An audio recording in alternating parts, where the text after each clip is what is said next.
Morning, everyone. Thanks for coming out so early. This is Kanojia. He's a guy who hasn't been afraid to take on established industries. Famously, he took on the broadcast industry in around 2012 with his startup Aereo, battle he ultimately lost when the Supreme Court struck down his company's idea.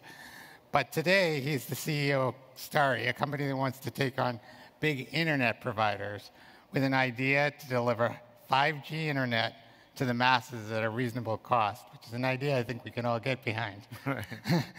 We're going to talk to Chet about his latest attempt to take on a ginormous industry. And we're going to start by talking about just 5G in general, and then we're going to jump into Starr as a company. So, Chet, we've been hearing a lot of hype around 5G going back years. What do you believe 5G will ultimately bring to the table, and how do you separate hype from reality in this area? It's just sort of fundamentally, I think it's going to be an evolutionary step from LTE. And, there's a lot of sort of hype. People think autonomous cars are suddenly going to start floating in air, and 5G is going to solve, all problems and world peace and hunger and everything else. And the fundamental reality is more bandwidth. More bandwidth and all this other stuff. But basically what's really going to happen is you're going to get a little bit more speed. But that's not really 5G. It's essentially 4G sort of next step, which is a technology called carrier aggregation and massive MIMO, which are sort of the two fundamental things.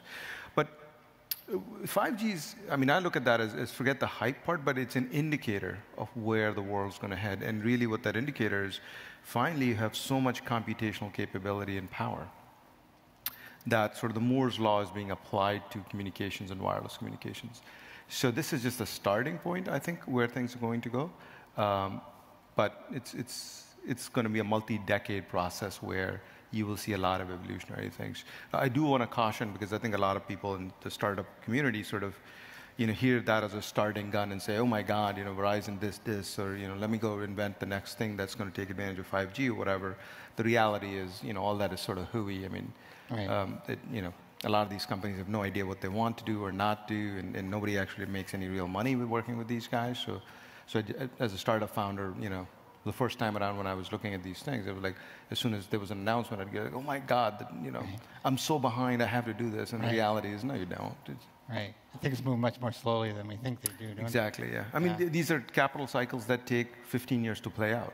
Right. You're talking about $100-ish billion going in and by just one particular company. And, even a startup company like Starr is going to plunk in about $2.5 billion. Right. And that's just doesn't happen overnight. So how does your company take advantage of 5G, and how is your approach different from the traditional providers that we're used to, buying this kind of access from? Let's divide 5G into two categories: mobility and fixed. Right. So what we are doing is fixed, which basically means the person we're serving is stationary. They're not moving around because they live in a house, and we're serving the house or apartment or whatever that happens to be. 5G mobility is a very different beast and largely going to be focused on sub-6 gigahertz bandwidth, or sub-6 gigahertz frequencies. So what we do is, in order to do a fixed installation, we operate more like a satellite company versus a terrestrial company. So think about this, right? The best thing is if you're in ground, so that's fiber. That's just the most expensive thing. So as you rise above in air, the complexity increases, cost goes down. It's just kind of the way to, so you just want to find that happy medium. So what we do is we bolt our satellites, which essentially are base stations, very powerful little devices, on high rooftops, whether it's towers, buildings, things like that, and flood the urban area with a ton of power, RF power. And that allows us to put receivers in people's either windows, rooftops, building tops, et cetera, to take the power out, or essentially connect with the network and do that. So it's a very different way of thinking about a network versus what you would see the traditional incumbents talk about, is basically converting every municipal furniture piece, meaning light poles, traffic lights, into 5G base stations. Right. So that's wonderful. That actually is probably the most robust way to build a network. It's also more expensive than you could probably afford. You're probably looking at $100+ billion to do that. Right. And 10 years. So, I mean, I think it would be helpful to let people know, like, what this means in terms of, like, if they wanted to order internet from you, how would it be different from ordering it from Comcast or another cable company that we do now? So we started the company, and all of us, all the founders, are very, social, mission-driven as well. So, and mainly because I think we love mission-oriented things. It's easier to get motivated. It's easier to hire. It's easier to attract capital. All those things, and they tend to be big things. And so we said, as a mission, we think that connecting people creates economic value and social value. So we said, okay, let's start there. So the purpose of our company is to connect people, not to squeeze every dime out of them, right? So that's the fundamental starting Certainly a worthy goal, from my perspective anyway. And that works for guys like us because every inch of share that we're taking is just sheer profit for us, right? We have nothing to lose, everything to gain. That's kind of the classic view. So when our subscribers order from us, they get treated incredibly well. They get a world-class, excellent product, so 4 millisecond latency. The starter plan we have is 200 megabits symmetrical, just for $50 a month. Up and down, that means. For $50 a month, no data caps, which you can't get from the cable guys because they have no symmetry. And frankly, our customers love us because even when our tech comes to their house, they have little booties that they put on so they don't dirty your carpets or floors or things like that. And we send you socks and cookies and all kinds of stuff. And this is not, it basically drives our NPS score so dramatically high. The cable industry's NPS tends to, if you have 0, you're the leader of the pack. That's really how bad the industry is, and I don't have to tell you. Is that like a customer service metric? Is that Net Promoter Score? Yeah. Right. Basically, you take the people that like you, the people who are detractors, and do the math and figure out kind of what. Right. 0 basically means you're indifferent. Terrible. Right. Yeah. And I think Apple is somewhere in the high 70s or low 80s, somewhere in that range. So we're low 70s. This is pretty. That's because you care about your customers. So that's the big difference our customers see. Second is the company's focus is to fit into our customer's life. So it's not all about getting the dime out of them, but really, so every appliance that we give to our customers for our service fits into their life to solve a problem. So that social goal, I wanted to ask you about that because, well, it's commendable to want to bring cheaper broadband to the community at large. You have investors who have invested a lot of money, over $160 million in the company so far. So how do you satisfy both goals? Your goal to make money for your investors and yet satisfy that social goal of wanting to bring broadband to people who maybe previously couldn't have afforded it? So this is where wireless technologies and 5G in particular comes in really, really handy. So historically what used to happen is you have to lay down either coax or fiber. Right. And the cost of construction is pretty high, so it's a legitimate question. Yeah. If I'm going to get 2 customers versus 10,000 customers, where am I going to go with 10,000 customers? If you're doing this wirelessly, the cost of passing, as we call it, meaning the dollar you spend to pass a premise, goes down through the floor. So we spend under $5 a home pass today with a gigabit quality signal coverage-wise. So, and $5 to get to a customer? Passing, meaning the signal is passing through in front of their house. Now it costs us more money to install the device and terminals and all that stuff, but really versus $2,000 in a wired construction. So that allows us to have sort of this mixed view of saying we can make money even on low end because broadband, believe it or not, is a 95% margin business. Wholesale internet doesn't cost anything. Right. It's all in the distribution cost, right? So it actually does allow us to make money on both ends of the equation and sort of fulfill a social mission. And I don't mean to make like social missions like some crazy nonprofit thing, but you want to make profit. You may be clear. But it really is wonderful for our company, team, staff, everybody to sort of feel like we are contributing to the world. Yeah. And especially in this day and age where you got app X and app Y stealing people's data and privacy and this and that, all that stuff, it leaves such a bad taste in people's mouths, and it helps us attract people who are kind of like us. That's great. And one of the things you alluded to in that answer was the equipment that goes on the roof and equipment that goes in the house or the apartment. You made an announcement today that you're expanding into New York City. And you do take a different approach with how you place your equipment in city centers, and you made an agreement with a company to do that. I was wondering if you could talk about how that works, and then explain if that could work outside of city centers too, in areas that are underserved outside of cities. So what we're doing, and this is sort of a big picture comment. What we're going to see, and this is really sort of not a prediction, but I think you're going to see this play out, that physical plant, meaning infrastructure of cities, whatever else globally, whether it's light poles, electric utility poles, building rooftops, building facades, they're all going to become part of the network. That's just how it's going to play out. Yeah. And so working with real estate and in urban real estate is a really interesting way to think about kind of what your plant looks like in the future. Folks at Verizon have talked about, light poles and things around those. But it's a similar idea. So we started with one, which is our partner and actually invested in the company, related companies that are large-scale developers. Actually, Hudson Yards is a massive development that they're doing in New York City, but they're a premier company that also is one of the largest holders of real estate for affordable housing. So as you can start seeing, that it's a similar sort of concept that starts coming together. To go outside of urban areas, and by urban we define it as 1,000 homes a square mile and greater. Right.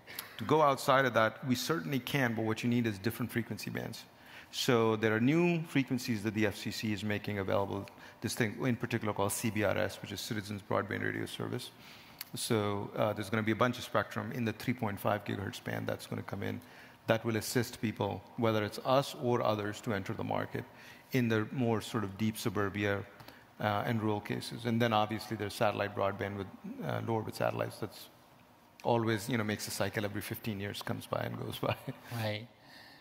By placing your equipment on the buildings, though, and partnering with a real estate company in this fashion, how does that help you kind of expand further into the city? Do you need other placement, or will that partnership be enough to help you expand beyond the kind of, maybe the neighborhoods of those most of these managed real estate tends to be high. So you want high altitude, as I described. So we will do more partnerships along the same line. Right. But just to give you an example, how powerful the technology is we've deployed in Boston just about 14-ish macro base station sites. And with that, we have coverage in about 400,000 or so households with almost 80% serviceability now. So that's how dramatic the impact is. And we were talking about this backstage. Can you let these folks know how much you've cut into the established market in Boston? I think it's Comcast has Boston. Yeah, I don't think we've described those numbers publicly. Okay. Because we don't want to piss too many people off. All right, I won't. Yeah. But suffice to say, our customer, we're shocked at how, I guess we shouldn't be. Right. But we are, when we were doing our business model, we thought, as we started, if we got 2 or 3% penetration in the market, that'd be a really great start. And I think we're, way north of that.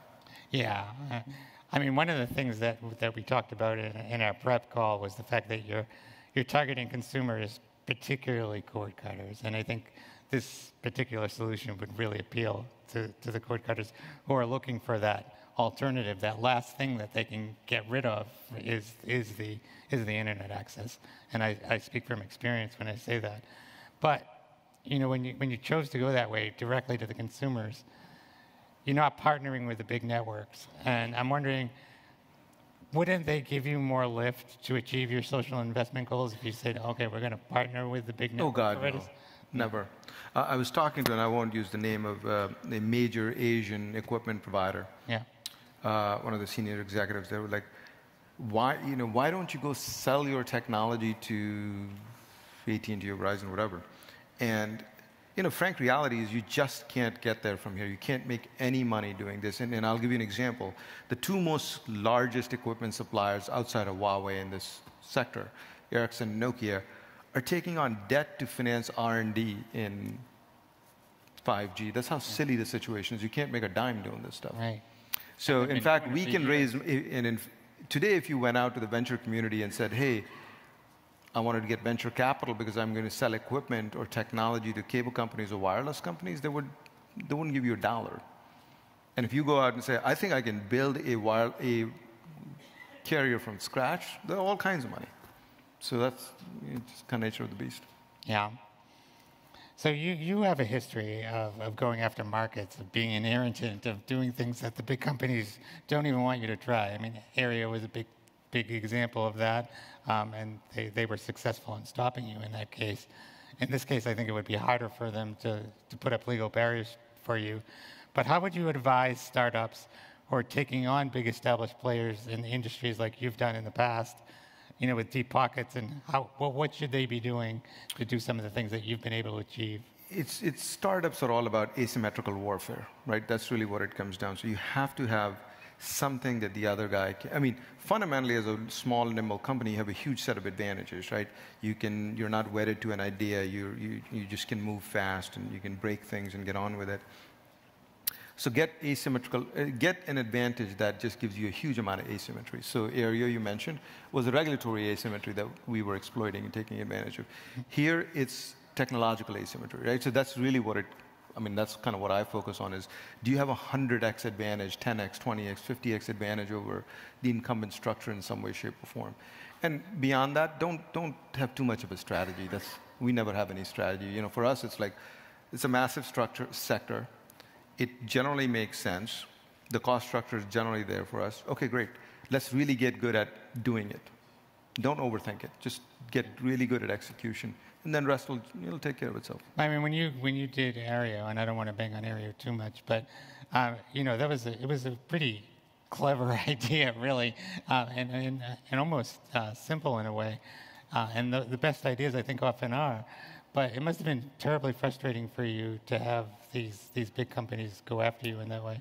No. That was the whole point of Aereo, was to kind of sort of light that fuse. And you're seeing, right? Yeah. I mean, today, we started this whole thing, and I was actually texting with one of the senior executives in the media industry, and he said, you were right. And I was like, well, I don't know if I was right or not, but we at least lit the fuse. Right. And then, today you can get pretty much any piece of content online and just pay for it simply. And it's whether it's HBO or Google TV, YouTube TV, or whatever else. Yeah, there's a lot of services out there that are being sold. I think we scared the daylights out of people. Yeah. And everybody started, okay, this day where everything is over the top is going to happen, and it's happening. So people got off. Usually when something like that happens, when an idea like yours, begins to take fruit, you're just like the first piece of it, right? Absolutely. There's going to be others behind you who are going to figure out a way to do this that doesn't get in the way of the big companies stopping you. So, based on that experience, though, what did you learn from that when you got shut down?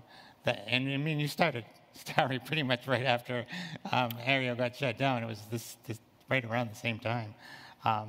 What did you bring from that experience to Starry that you've been able to take advantage of? I mean, in all candor, I think I was a successful entrepreneur prior to that. Right. I'd sold my company, but I was And actually, my father said,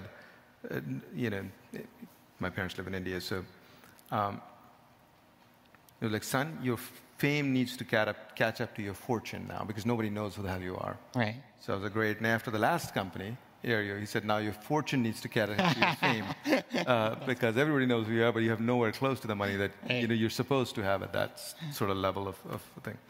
So what I learned was that doing big things is the same amount of effort and challenge as doing small things.